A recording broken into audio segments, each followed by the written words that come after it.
Assalamualaikum warahmatullahi. Soalan Ramadan kali ini, betul ke roh orang yang sudah meninggal dunia ini boleh pulang bertemu dengan keluarga dia yang masih hidup di rumah dalam bulan Ramadan?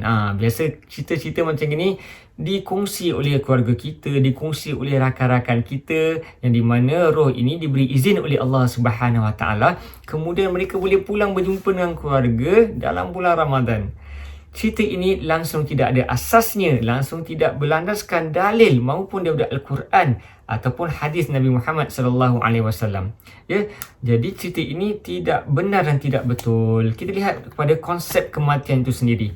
Kalau Allah Taala fi Kitabil Aziz, kata Allah Subhanahu wa taala dalam surah Ali Imran, kullu nafsin dha'iqatul maut. Setiap yang bernyawa itu pasti akan menemui ajalnya. Manusia pasti akan mati. Kita apabila mati, manusia dikuburkan di dalam tanah. Kemudian roh ini dibawa ke satu tempat yang dinamakan sebagai alam barzah. Apabila manusia dikumpulkan dalam alam barzah ini, kita akan berkumpul di sana, tak keluar ke mana-mana sampai hari kiamat. Ini berlandaskan daripada kata Allah Subhanahu Wa Taala dalam surah Mu'minun ayat 99 dan juga ayat 100 yang ia menggambarkan bahawa manusia memohon kepada Allah Subhanahu Wa Taala untuk dikembalikan ke dalam dunia. Untuk apa? Untuk mereka melakukan lebih banyak amal ibadah, menjadi orang yang soleh supaya dapat masuk ke syurga Allah Subhanahu Wa Taala. Tapi kata Allah apa? Kalla, tidak sama sekali. Innaha kalimatun huwa qailuha.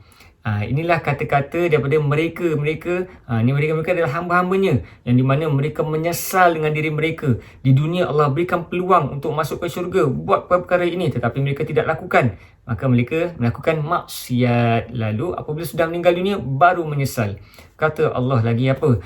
Wa min waraihim barzakhun. Di belakang mereka, malah di sekeliling mereka ini ada barzah. Apa itu barzah?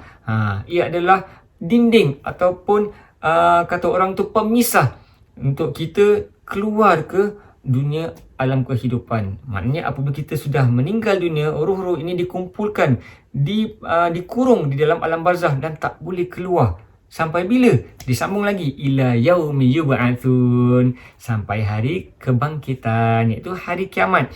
Jadi apa yang kita faham secara tidak langsung melalui Al-Quran ini, bahawa roh-roh ini apabila di dalam alam barzah tidak boleh lagi keluar daripada alam tersebut. Jadi ia menafikan cerita yang di mana roh-roh ini mampu berjumpa dengan ahli keluarga mereka sendiri. Ya, dan juga sedikit sebanyak pun kita sebagai umat Islam seharusnya menghilangkan khurafat-khurafat dalam masyarakat yang sering kita lakukan. Sebagai contoh, ia masih berlaku yang di mana masyarakat menyiapkan minuman di satu tempat. Untuk apa minuman tu? Supaya roh-roh ahli keluarga ni datang, minum air tersebut, melerakan diri mereka kerana dah 11 bulan diazab oleh Allah Subhanahu Wa Taala. Ini adalah perkara yang melanggar akidah Islam.